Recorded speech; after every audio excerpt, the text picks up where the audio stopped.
ఆంధ్రప్రభ, నేను Shishira. Kollywood star hero Sivakarthikeyan, natural beauty Sai Pallavi జంటగా నటించిన చిత్రం అమరన్.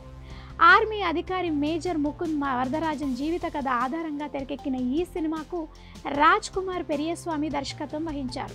దాదాపు 150 కోట్లు భారీ బడ్జెట్తో రూపొందిన ఈ మూవీ దీపావళి కానుకగా అక్టోబర్ 31న విడుదలై సూపర్ సక్సెస్ అందుకుంటోంది. బాక్సాఫీస్ వద్ద సూపర్ హిట్ చిత్రంగా నిలిచిన ఈ మూవీ కాసుల వర్షాన్ని కురిపించింది.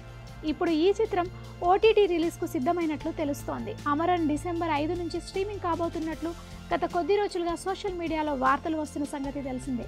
అయితే దీనిపై అధికారిక ప్రకటన రానప్పటికీ ఇదే డేట్ను ఫిక్స్ చేసినట్లు ఫిలిం వర్గాల నుంచి సమాచారం. ప్రముఖ ఓటీటీ సంస్థ నెట్ఫ్లిక్స్ అమరన్ డిజిటల్ స్ట్రీమింగ్ హక్కులను సొంతం చేసుకోగా డిసెంబర్ 5 నుంచే స్ట్రీమింగ్కు తీసుకున్నట్లు తెలుస్తోంది. అలాగే త్వరలోనే దీనిపై అధికారిక ప్రకటన ఇవ్వనున్నట్లు సమాచారం.